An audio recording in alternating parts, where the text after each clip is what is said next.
Ashama yooyyaa akkam bultan daawwattoota keenya jaalatamoo fi kabajamoo fagoo dhiyoo irraa warri nu hordofaa jirtanii guyyaan har'aa kun amma jiin 20 barree 2021ti. Odeeffannoo sa'aatii kanaa fi qopheeffannee isin biraan gahuu fi argamnee jirra. Warri sagantaa keenya daawwachuu fi asittuu argamtan hedduu isin galateeffachuu barbaannaa jalqaba. Warri bira akka dhagahu yoo barbaadanii qoqooda faffacaasaa waliin nu gahaa isiniin jechuu barbaanna. Daawwattoota keenya jaalatamoo fi kabajamoo tamsaasa Afrikaatti humni isaa beekamuun dhagahamee jira. Misiriin Afrikaa keessatti waraana jabeennan sadarkaa tokkoffaa gubbaa yoo jirtu, mootummaan Itoophiyaa sadarkaa Afrikaatti 6ffaa irra jiraachuun dhagahamee jira. Biyyoota Afrikaa keessa warri sadarkaa jalqaba gubbaattu argamu. Waraanii gurguddaan tokkoffaan kan Misrii yoo ta'u, lammaffaan Aljeeriyaa, sadaffaan Afrikaa Kibbaa, afuraffaan Naajeeriyaa fi shanaffaan Morookoo yoo taate, biyyitii 6ffaan waraana ciminaan Afrikaa irraa Itoophiyaa akka taate kan dhagahamee jiru. Akka dhaabbanni Global Power gabaasetti waraana biyyoota addunyaa sadarkaa baasuuf ulaagaalee 50tu fayyadamu ibsee jira jechuudhaan BBC'n gabaasee jira. Akka gabaasa BBC kanatti sadarkaa addunyaatti waraanni Misrii jabeenya yookaan ammoo humni isaatiin sadarkaa 13ffaa irratti eegee argamu. Waraanni Itoophiyaa jabeenya isaatiin sadarkaa 60ffaa irratti argama. Waraanii Suudaan sadarkaa Afrikaa irra sadarkaa 77ffaatu akka argamu BBC'n gabaasa Global Firepower yookaan ammoo dhaabbata humna waraana biyyoota safaruu waabeeffachuudhaan kan gabaase. Itoophiyaa fi Suudaan dhimma daangaa irratti, Misrii fi Itoophiyaa fi Suudaan ammoo karaa biraatiin dhimma hidha guddicha laga Abbayyaa irratti yeroo ammaan tana wal dhaba keessa seenuun isaaniillee bal'inaan gafaafamaa jira. Anthony Blinken namni ministeera haajaa alaa Pireezidaant Joe Biden tahuu deemu Seneetii Ameerikaa duratti dhufee gaafii gaafatamee jira. Seneetii Ameerikaa duratti wayita gaafii gaafatamuu kanatti Anthony Blinken haalii Itoophiyaa keessattuu waraanii Tigraahii keessattuu geggeeffamaa jiru ka isa yaaddesse tahuu dubbatee jira. Ameerikaan karaa dippiloomaasiitiin dhimmi kun akka furamu guutumaa guututti hojjechuu qabdu jechuun isaallee dhagahamee jira. Akka odeeffannoo inni kennetti yeroo ammaan tana haalli naannoo Tigraahii guddoo yaaddessaadha. Gargaarsi namooma dhaqqabaa hin jiru. Mootummaan qunnamtii waan jedhamu hundaayyuu cufee jira. Kun jechuun haalli naannoo kana akka malee yaaddessaa fi gaafa Afrikaa guutuu tasgabbii dhowwuu ka danda'u ta'uu isaa dubbatee jira. Dippiloomaasiin Ameerikaa dhimma kana furuu fi akka hojjechuu qabu warri waraan kan keessattuu hirmaates akka itti gaafatamummaan isaaniif malu argatanii akka hojjechuu barbaadu Anthony Blinken dubbatee jira. Anthony Blinken Joe Biden har'a yoo kakatee pireezidaantii Ameerikaa tahu, namichi kun Anthony Blinken kun dippiloomaatii mootummaa Ameerikaa olaanaa ministeera haajaa alaa biyyi kanaa tahu akka deemu ka dubbatamaa jiru. Daawwattoota keenya jaalatamoo fi kabajamoo odeeffannoon keenya ka isin biraan gayaa jirru akkuma itti fuufettu jira. Mootummaan gamtoomanii haalii gargaarsa namooma naannoo Tigraahitti dhiyeessan ammallee akka malee yaaddessaa jechuudhaan dubbatee jira.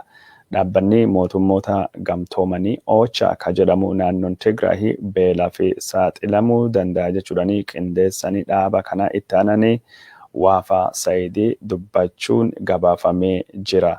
Dhaabbata kan qofaa osoo hin taane dhaabbanni balaatii fi qophaa'insa mootummaa Itoophiyaa naannoon Tigraahii beelaa fi saaxilamuu akka danda'u gabaasuun isaa ni yaadatama.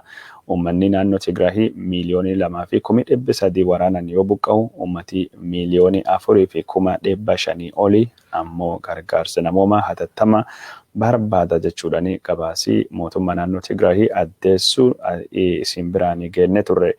Gabaasa kalee BBC'n dhiyeesse keessattuu maddeen mootummaa Itoophiyaatii fi naannoo Tigraay wabeeffachuudhaan namni beelaa akka dhumachaa jiru keessattuu warri agabuudhaan yookaan ammoo gara duwwaa rafee hirriba keessatti du'aa jiraachullee haalii gargaarsa namoomaa itti dhiyaachaa jiru quubsaa akka hin taanee fi walumaa galatti haalii naannoon Tigraay keessa jirtu yaaddeessa ta'uu dubbatee jira. Kunin kanumaan odoo jiru mootummaan Itoophiyaa naannoo Tigraayitii fi bakkoota biraa kan Itoophiyaa keessatti balaan beelaa hin jiru jechuudhaan gabaasa beelattuu jiru jedhu kana kijiba jechuun isaa dhagahamee jira. Mootummaan Itoophiyaa wantooti bulchiinsi naannoo Tigraayitii fi gargaarsi namoomatii fi dhaabbileen mootummoota gamtoomanii baasan yeroo adda addaatti odeeffannoo kijiba jechuudhaan haaluun isaa ni dhagayama. Odeeffannoon qaamni mootummaa adda addaa baasulleen kan wal dhabu ta'uun hubatamee jira.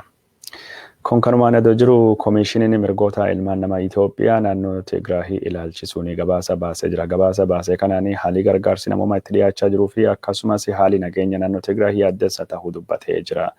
Kana wajjin uummatni nagayaa waraana kanaan qaama riphee lola Tigraayitii fi mootummaatiin miidhamuu dubbatee jira. Gargaarsi namoomaa yeroo ammaan tana akka malee akka barbaachisuu fi uummatni naannoo kana dinagdee isaa qabeenyi isaa irratti miidhaan guddaan akka dhaqqabee dubbatee jira. Faannoon Amaaraatii fi warri Eertiraatii fi warri riphee loltoota Tigraay illee akkasumas raayyaan ittisa biyya Itoophiyaa illee gaagamiinsa mirgoota ilmaan namaatii fi naannoo kanatti itti gaafatamaa ta'uu isaa dhaabbanni kunin gabaasa isaa keessattuu akeekuun dhagahamee jira. Daawwattoota keenya jaallatamoo fi kabajamoo odeeffannoon keenya akka isin biraan gayaa jirru akkuma itti fuufettu jira. Mootummoonni gamtoomanii haalii naannoo Tigraay yaaddeessa ta'uu dubbatee jira. Haalii jechuun baqattoota Eertiraa kan naannoo Tigraay keessa ka seera addunyaa cabsu ta'uu danda'u ammallee irra deebisee dubbachuun isaa dhagahamee jira. Yeroo ammaan tana baqattoonni Eertiraa ka Tigraay keessa jiranii wabiin warra yeroo kamiyyuu caala hammaatee jira. Baqattoonni 5,000 ta'anii gara magaalaa Shiree naannoo Tigraayitti kaampii baqattoota biraa irraa godaanaa akka jiranillee gabaasii kunin addeessee jira. Odeeffannoo keenya ka isin biraan gayaa jirru yeroo ammaan tana Itoophiyaa keessatti awwaannisi miidhaa guddaa dhaqqabsaa akka jiru kan dhagahamee jiru.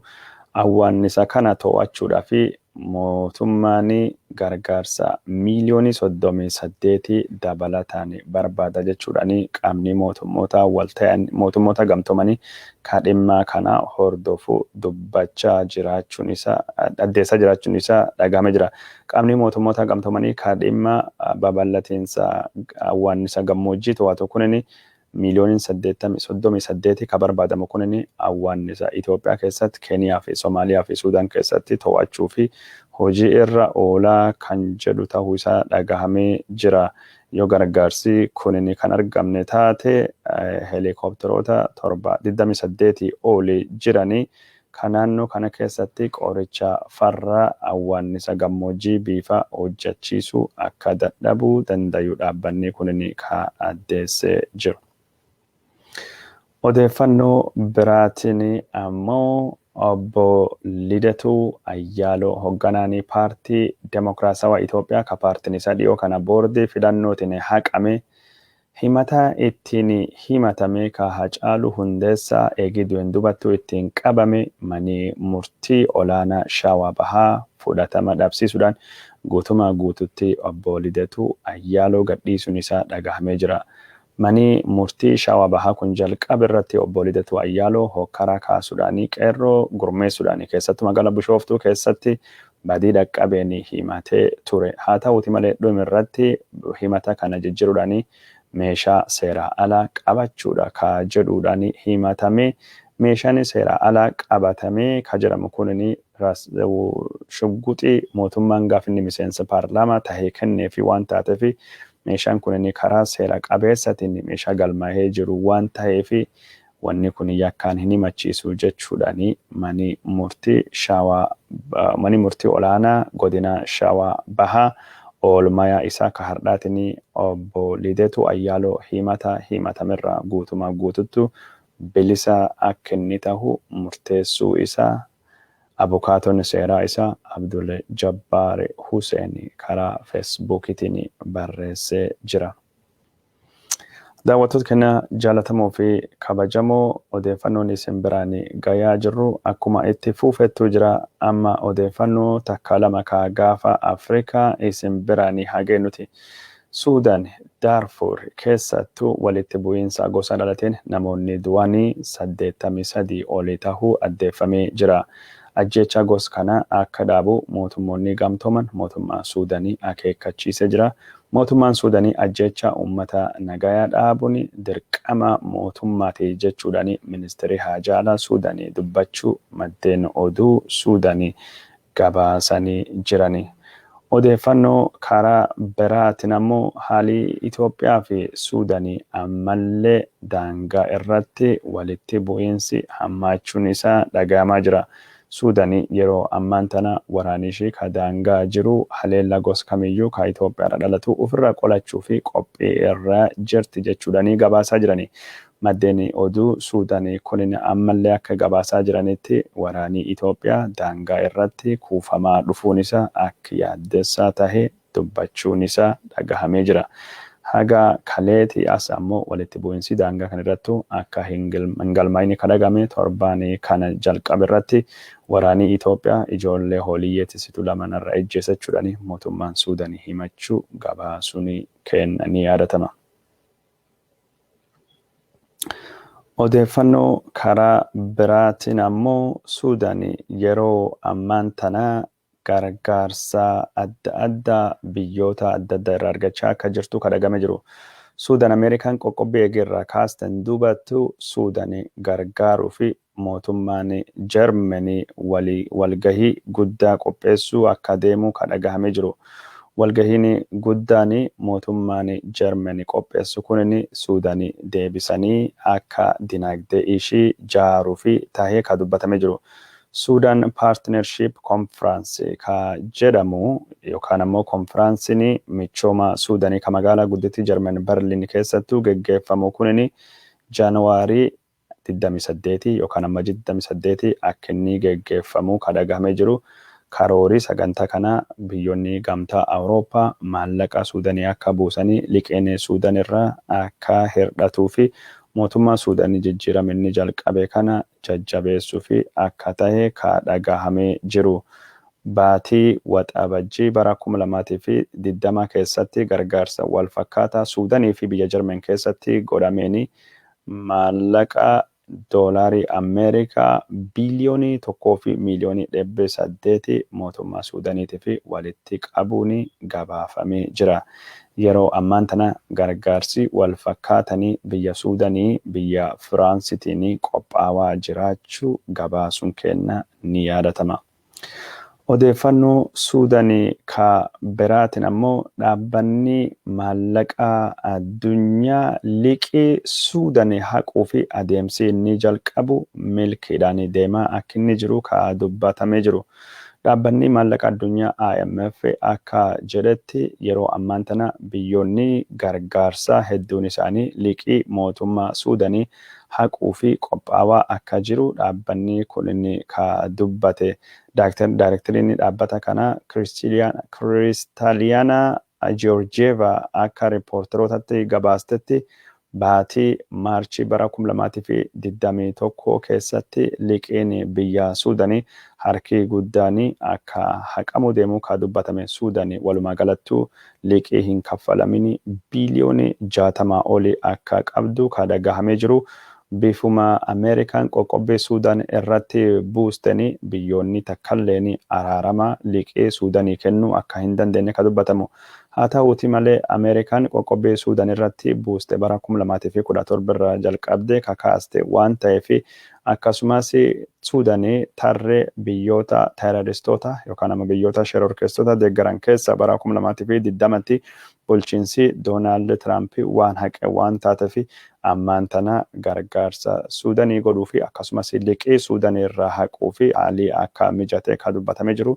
Gargaarsi biliyoonota Suudaanii fi kennamuu fi liqiin doolaarii biliyoonota Suudaan irraa haqamu akka deemu kadhagame kunin dinagdee Suudaaniitii fi odeeffannoo gaarii jechuudhaan gabaafame jira.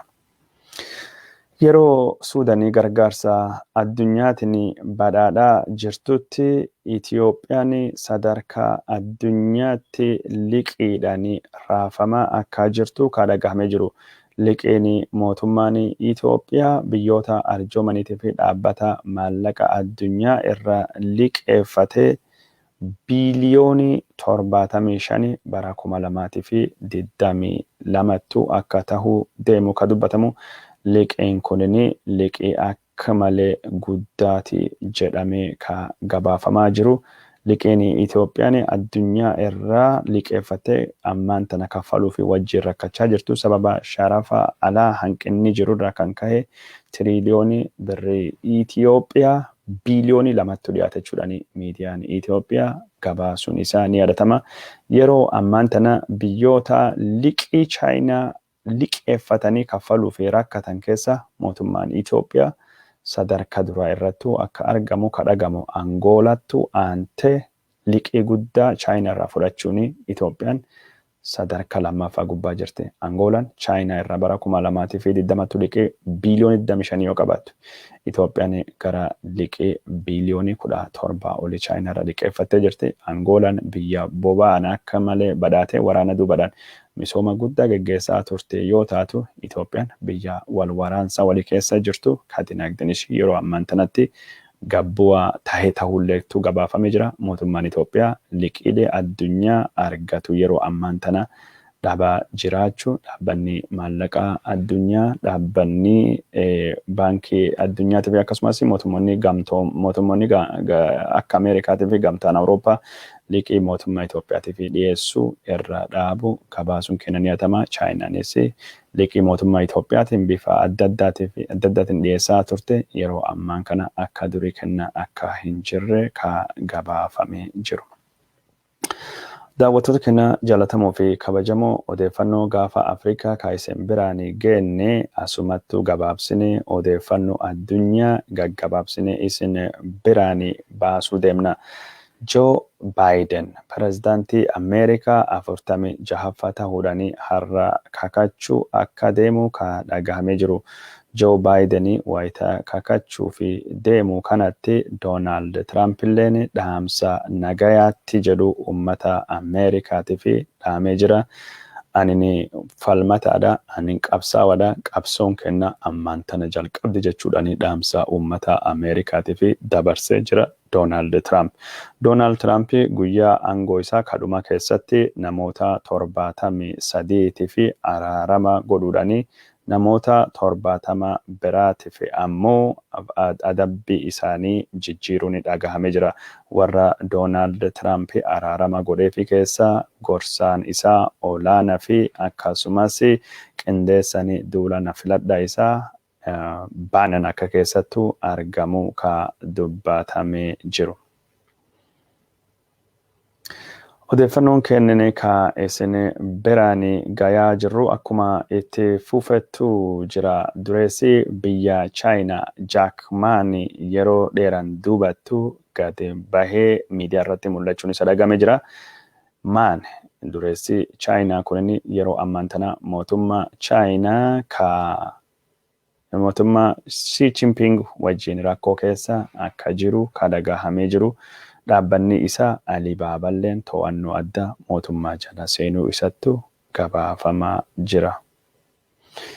Mootummaan Ameerikaa embaasii isaa ka Jeruusaalem akka jijjiiruu hin deemne ministeerii haajaa alaa ka Joe Biden ka ta'uu deemu Antony Blinken dubbatee jira. Embaasii Ameerikaa kana Jeruusaalemittu ka Tel Aviv irraa godaansisee bulchiinsa Donald Trump ta'uun isaa ni yaadatama.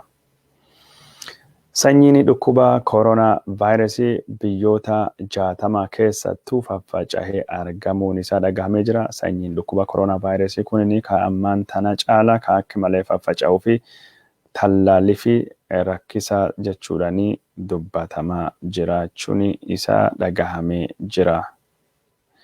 Israa'el guyyaa lammaffaa fi Gaazaa irrattu haleellaa bombii halkanii kaleessa raawwachaa bultee jirti jedha Aljaziiraan akka gabaasetti. Karaa biraatiin ammoo biyya Afrikaa Liibiyaattu warri loltoonni biyya alaa ta'an hundinuyyuu biyya kana dhiisanii akka bayanii mootummaan Liibiyaa gaafatee jira.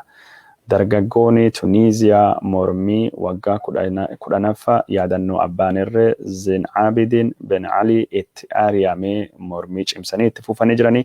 Mootummaan Tuniiziyaa gaafilee warraatiif yoo deebii kan hin deebisne taate mormiin itti fuftii jiranii. Mootummaan Tuniiziyaa mormii dargaggoota kaammaan tana babal'achaa jiru to'achuu fi waraanaa bobbaasuun isaa ni gabaafama. Bara waggaa 10 duratti dargaggeessi Tuniiziyaa ka kudura gurguruu irratti bobba'ee Mohammed Bouazizi jedhamu haalii jiruun itti ulfaachuu fi akkasumas dhiibbaa poolisii irraa dhuftirra kan ka'e ufijjeessuudhaanii sochiin biyyoota Arab Spring jedhamu akka jalqabee ka gabaafamaa jiru.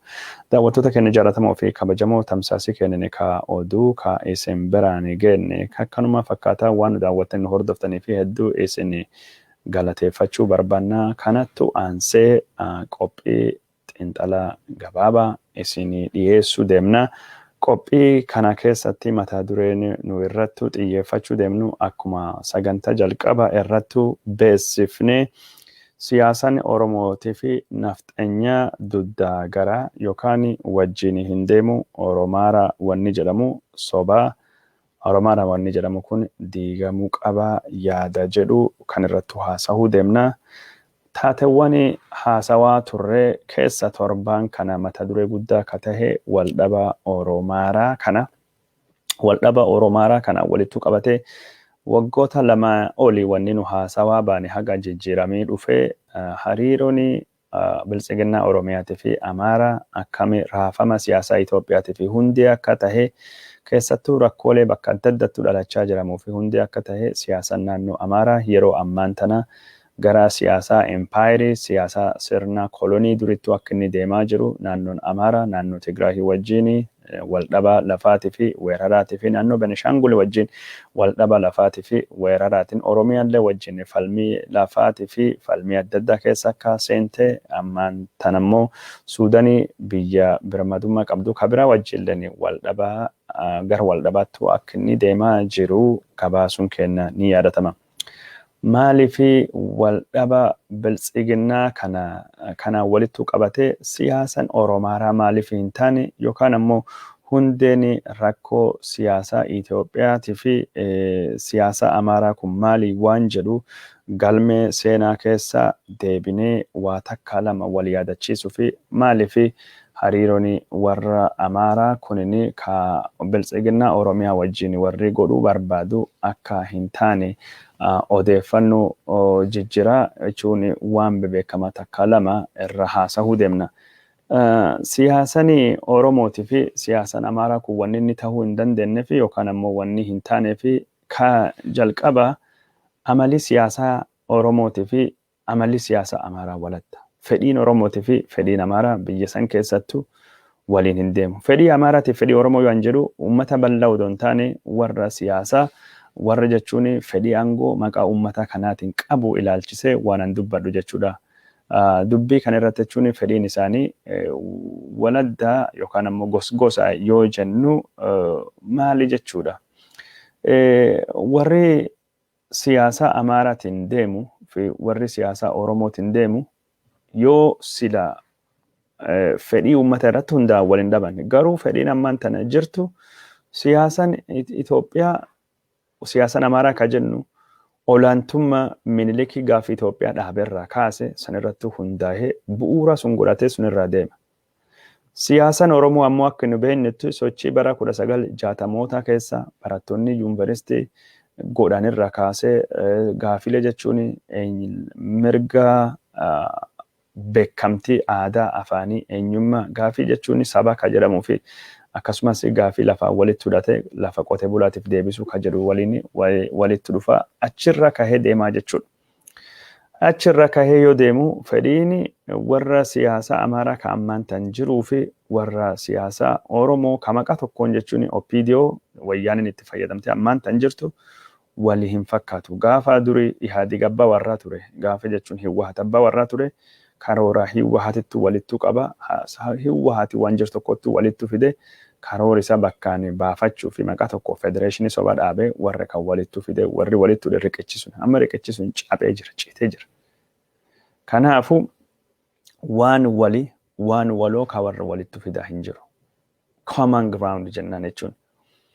Ilaalcha falaasama siyaasaa irratti haa ta'u, seenaa irratti haa ta'u, dinagdee irratti haa ta'u, alaabaa irratti haa ta'u, afaan irratti haa ta'u, goota biyyittii qabdu irratti haa ta'u, egeree biyyittiitti deemtu irratti haa ta'u, sirna barnoota irratti haa ta'uuti, turizimii biyya suni maaltu garsiifamuu qaba, maaltu garsiifamuu hin qabne, misooma biyyi suni eessatti ijaaramuu qaba, eessatti ijaaramuu hin qabne, sirna barnoo wanni biyya sanii kan hin falmisiifne hin jiru. Maal jennaan hundeen rakkoo biyya suni waan gos kana irraa dhuftee jechuudha. Dubbiin hundee rakkoo siyaasaa sunitti deeme. OPDO'n warra Amaaraa kana gaafii warra deebisuu hin dandeettu. Kadhachaa jirta halkanii guyyaa, gunachaa jirta halkanii guyyaa, abaabbalachaa shalachaa jirti. Garuu deebii warra kanaa deebi'uu hin danda'u. Maal jennaan siyaasa warra Amaaraa kunini siyaasa impaayiriitidha. Siyaasa warra kanaa siyaasa waa hunda liqimsuu barbaadu. Nataatan malee argamuu nataatan malee jiraachuu hin dandeettanii ka jedhudha. Waa hunda liqimsuu fedhanii, waa hunda hammachuu, waa hundayyuu barbaadeessanii ifii qofa jiraachuu barbaadan. Siyaasan gos kanaa yeroo ammaan tana bakka hin qabu. Rakkoon guddaanii OPDO warra kan wajjin qabdu keessaa takkini warra isaanii jechuun beekamtii Oromoo akka sabattuu hin kennine uummata warri Islaamaa tokko qabsa of hin kennine gammachiisuu fi carraaqudha. Gaafii warri gaafate Jawaar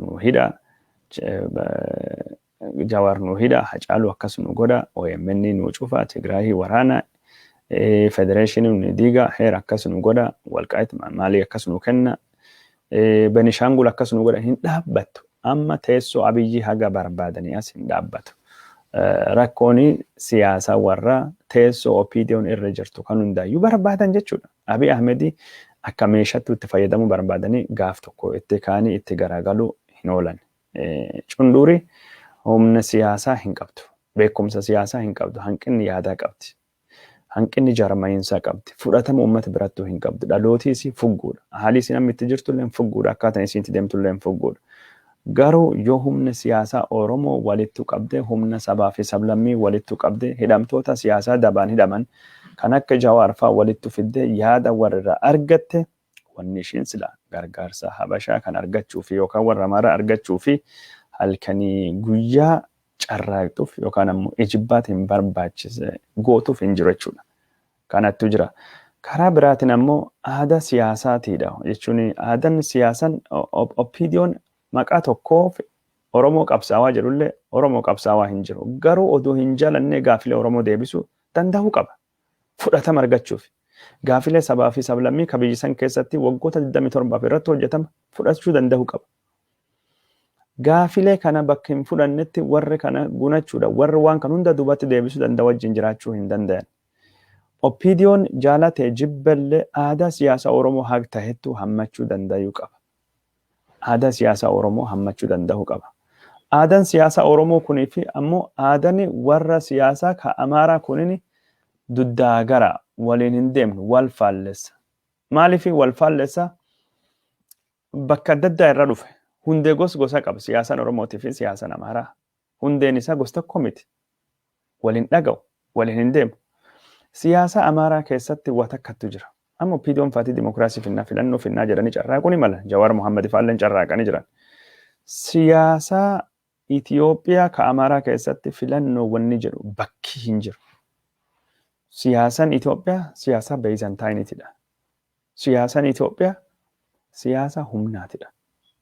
Siyaasaan Itoophiyaa yeroo hundayyuu siyaasa namni humna irratti gurmaahee yeroo adda addaa jijjiiramuu siyaasa fonqolchi mootummaa, siyaasa shiraati, siyaasa dabaati, siyaasa jechuun namni hundinuu jechuun yeroo hunda aangoo argachuu fi loluu qabu. Aadaan siyaasaa warra kana. amanamummaa waan jedhamu hin jiru. Warri kun Abiyyiif hin amanamu. Walillee hin amanamu. Walillee hin ajjeesanii. Jechuun yoo isin argitan taata namticha maqaan isaa eenyudhaan bulchaa Amaaraa san kan ajjeesan Mokkonnin Daanyachuu Mokkonnin Migbaaruu Kebbadee Izaz Waasefa warri waliyyuu amanamu miti. Abiyyi warra amanamu odoo hin taane teessoon mootummaa Abisiiniyaa takka itittee hin beektu.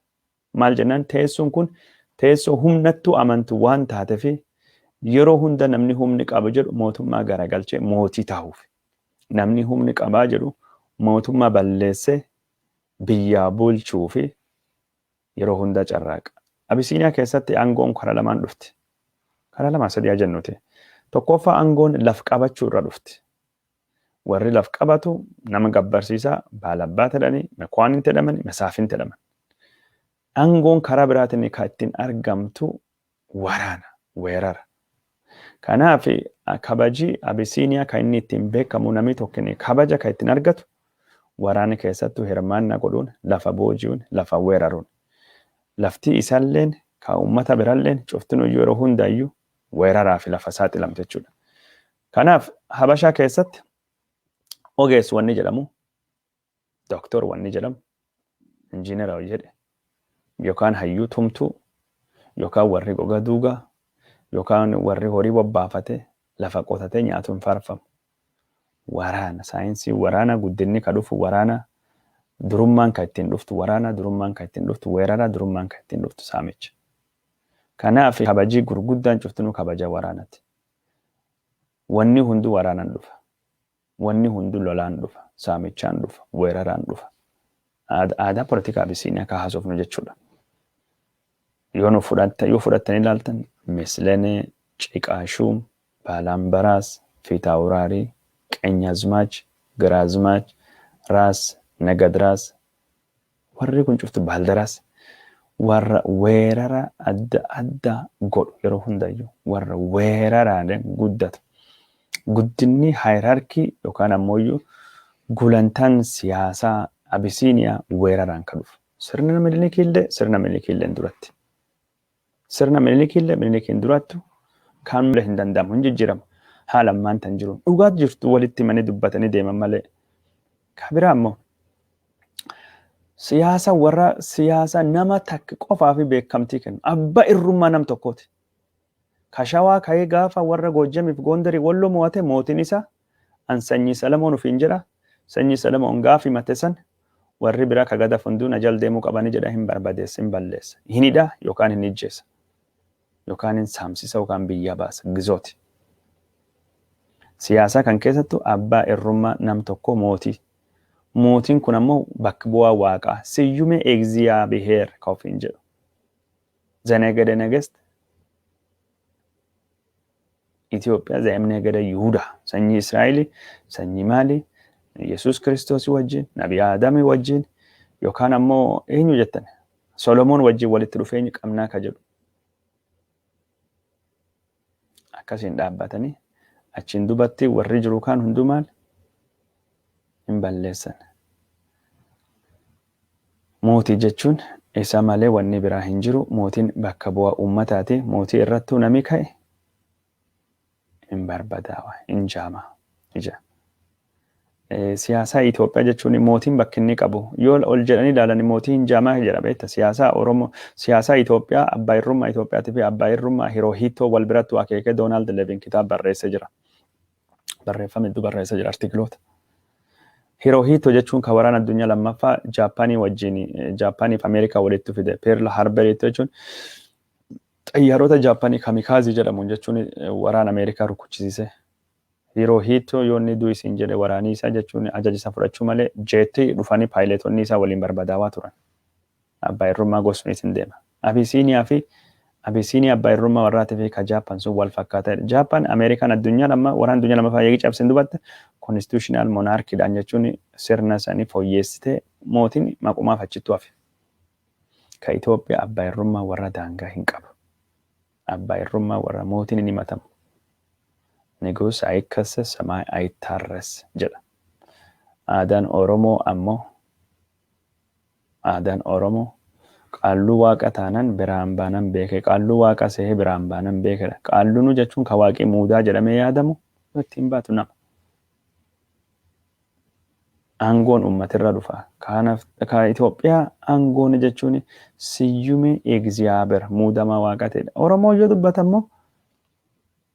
Oromoo yoo dubbatu karaa abbaa gadaa yookaan hayyuu waaqee durumuruu jedhan. Hayyuu aangoon isaa uummatirra waan dhufuuf uummatattu bulchaa malee dhimma mootummaa keessa jechuun waaqii yookaan rabbiin seenu jechuudha. Aadaan siyaasaa aadaa adda addummaa akkasii qabdu jechuudha. Aadaan siyaasaa Itoophiyaa wanni biraa ka jijjirutu jira. Aadaan siyaasaa Itoophiyaa aadaa yeroo hundaayyuu ashaaxiriitidha. Aadaa dabaatidha. Aadaa walijjeessutidha. Aadaa fonqolcha mootummaatidha. Aadaa humnaatidha. Aadaa mootummaan tasgabbii hin qabneetidha. Aadaa wal biyya baqachiisudha. Aadaa saamichaatidha. Aadaa abbaa hirrummaatidha. Aadaa wal summeessutidha. Aadaa wal hidhuutidha. Ka abbaa fi ilmii aangoo walii kaanii wal summeessanii wal hidhan. Yaadattanii ijoollee Amda Tsiyoon gishan hambaa irratti yookaan hambaa gishanitti akka godhaa turan wal hidhanii wal ijjeessanii. Zaraa Yaaqoob ka ijoollee isaatiif niitii isaa fixe. Atsee Tewoodiroos ka maatii isaatiif jechuun warri walloo kan hundaayyuu galaafatee nama hundaa fixe.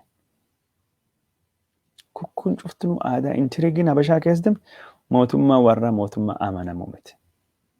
Sirni political culturein Abisiiniyaa keessa dhufe politikaan warra politika akka malee hadhaatidha. Politika akka malee summiitidha. Politika akka malee humnaatidha. Politika badiitidha. Kanaaf siyaasaan OPDOtii fi siyaasa warra waliin deemuu hin dandeenye. OPDOon hagaa takkatti garbaadha. Garuu uummata Oromoo keessa dhufti gaaffii deebisuu qabdi. Aadaa gosa kanaatiin uummata Oromooti deebisu tokko illee hin dandeetta. Gaaffiin sabaaf sablammii hin deebi'u. Wanni walumaa galatti hin dubban. Aadaan Abisiiniyaa keessatti aadaa abbaa hirrummaan baay'ee bal'aati. Aadaa dimokiraasiin hin jirre. Aadaa mariin hin jirre. Aadaa jechuun walii kennanii fudhachuudhaan rakkoon hin furamne mariin hin jirre. Aadaa kompromaayiziin hin jirre. Aadaa mo'ataa waraanaan qawween mo'atu hunda argatu. Sirna jechuun cunqursaan mootummaatii fi cunqursaan amantii itti wal fuudhee wal heerume waliin jiraata. Kanaaf Itoophiyaa durii keessatti amantiin tokkofti beekamtii qaba. Itoophiyaa durii keessatti cunqursaan amantii jira. Mootiin beekamtii yookaan ammoo kijiba bataskaanii isaa uuma, Phaaphaasiin isaa uuma, sanyii mootii sanyii akkasiitiin Waaqa biraa muudamee jira. Bataskaanii ammoo saamichi lafa mootummaa keessattuu hirmaata, asiraatii gurrata, siisoo kaffalchiisa, sirna gossuniiti. Ammaan tanallee wanni argaa jirru ka deebisuu barbaadan Ortodoksii agarnaati. Ortodoksiin maali yoo jedhama? Siyaasa warri Amaaraa yoo akkas haasawanii hiriira akkas godhan waalitti eeguuf hin jiran namichuu warra ka isaan beeku. Mootummaa warra qof beeku. Kaan gabbaarii ciisanya namaa gati. Amantii jechuun amantii warraati. Kaan ammoo amantii nama xiqqaa. Amantii jechuun beekamtii hin qabne. Yoo isaan akkas godhan kun cuftinuyyuu aadaa siyaasaa warraa ka durisu waan mul'isu. Aadaa san waan agarsiisu. Wanni dubbachuu barbaannu kana wanni Oromaaraa jedhu aadaa siyaasaa wal dhaba kanarraa kan ka'e duddaa gara warri ta'e warri gaafiin uummati isaan bakka siyaasaan isaan bakka buuna jedhan waliin fakkaan waliin deemuu hin danda'an. Waliin deemuu hin danda'an. Kanaaf Oromaaraa wanni jedhu piroojeektiin kun piroojeektii kijibaati. Piroojeektii sobaati. Piroojeektii malka nama taakkisuusu nam ceesu miti haala ammaan tan jiru. Abiy Ahmed waa takkaa lamaaf Oromaaraa kan jalachuu danda'a.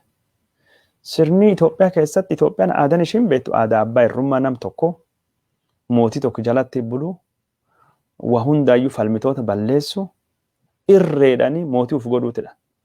Kakkana waan qabuufi aadaa warra Habashaa kun na gargaaraa mootii na godha mootii torbaffaa ta'uu fedhaa jedhee na gargaaraa jedhee yaaduu danda'a. Maal jennaan warri kunin amantii qaba. Amantii jechuun Phaaphaasiin bultu mataan amantii nam tokko qofa. Mataan mootummaalee nam tokko qofa. Nami sun jechuun argamsa waaqa qaba. Muusedha nu ceesisa. Muusedha warri amanu. Wanni kun na gargaaraa jedhee yaaduu ni mala. Humnatti aadaan humnattuu amanuu aadaan Itoophiyaa jedhu Itoophiyaa soba faarsuu kun na gargaara jechuun garuu illoon giraan yoo fagoo deemu ilaalu isallee hin gargaaru biyyallee hin gargaaru. Ce'umsa Itoophiyaan itti deemuu barbaaddu hin ceesisu Itoophiyaallee diiguu ka deemu. Diinii Habashaa siyaasa Habashaatidha. Diinii Amaaraa warra siyaasa Amaaraatidha. Haala ammaan tan jiru.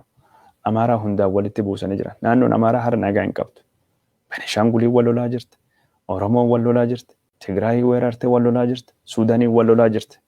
Amma waraana jechuun waraana Horn of Afrikaa kaasutti jiru. Waraan gaaf Afrikaa, waraan Afrikaa yookaan ammoo waraanuma addunyaa ka Afrikaatii fi jiddu galeessa bahatti deemsisuutu jirti. Suudaanii fi Itoophiyaan yoo wal dhaban Misiriitti dabalamuu dandeetti. Suudaanitti dabalamte. Suudaaniin kibbatti dabalamuu deemte. Biyyoonni Arabaa, Imaaraatiin, Saawud Arabiyaan dabalama. Akka daangaa sanuun deemuu danda'a. Waraanni Tigraayiyyuu ammaan tayyuu haasawaa jiru. Eertiraan itti dabalamtee jirti. Itoophiyaan keessa jirti. Soomaaliyaan itti dabalamtee jirti. Paayiletoota biyya alaa fiddee jiranii waraana addunyaa tokkoffaa gaaf Afrikaa ka deemuttu jira. Amma biyyoota 3-4 keessatti hirmaatee jira. Waraana addunyaa gaaf Afrikaati ka deemuttu jira. Man kun cuftinuu jiru kiraayisii siyaasaa Amaaraa irraa dhufe. Kanaaf siyaasaan kun waliin deemuu hin danda'u. Oromaaraan marii biyya uummata 80 oliitiif falin ta'u. Uummatni hunduu taa'ee waliin mari'ate rakkoo isaa falachuu fi teessoo irratti walitti dhufe mal dhaawachuu danda'uu qaba. Wanni jira kana. Waliin taa'ee mari'achuu danda'uu qaba. Rakkoo isaa furachuu danda'uu qaba. Hunduu haga hojii isaatti. Maaliif Oromoo fi Amaaraan qofti uummata Itoophiyaati beeknaa jedhan? Maaliif? Kafaan Itoophiyaa miti. Mi'een Itoophiyaa miti, beenchi Itoophiyaa miti. Hin ilaallatu dhimmi kun warra. Sila hayya Oromoo fi Itoophiyaan haa ta'u sila ufillee wayaadanii uummata bal'aallee wayaadanii utubaa biyyi suniitti biyyi itichuu danda'anii jedhama. Garuu haalii ammaan tan argaa jirru siyaasaan biyyi warra kun lamaanii biyyi gargar dhiisaa deema. Opiidiyoo yoo dhugumaanii deeggarsi barbaadde sabaa fi sablammiin ka warri deeggaruu barbaadde piroojeektii sabaa fi sablammii piroojeektii heera ka deeggartu hin jirti gara dhugaa dhufte warri wajjin marii dhugaa goota yoo hin taane allaayansii biraa hundeeffachuu dandeetti. Kan ammoo bifa ifaa fi diriira ta'een godhuu dandeetti. Yeroo hundaayyuu magaraja duuban ashaaxiriidhaan saminaa warqiidhaan qineedhaan ta'uu hin qabu. Wal sobuu miti Itoophiyaa keessatti dhugaa waliin dubbachuudha. Maaliif uummata Tigraay barbaadeessan ammaan tanatti? Tigraay fi Amaaraan baalaansii wal godhan barbaachisaadha. Tigraay kan caal jilbeeffachiisnee balleessan jechuun siyaasa Amaaraa bakka hin baasuu qofaadha. Bu'aa biraan qaban maan dura.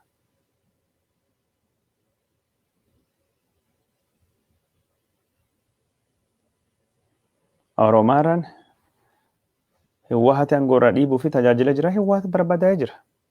Taaktikii suniif dhaabbate. Gadaan isa darbee jira. Aduun isa dhiitee jirti. Ammaan tana waliigaltee kakuu haaraa irratti hundaa'ee ka dhugaa fi haqa irratti hundaa'ee jiraachuu qaba yookaan ammoo Oromaaraa gadaan isa dhumatee jira kan caaliin barbaachisu.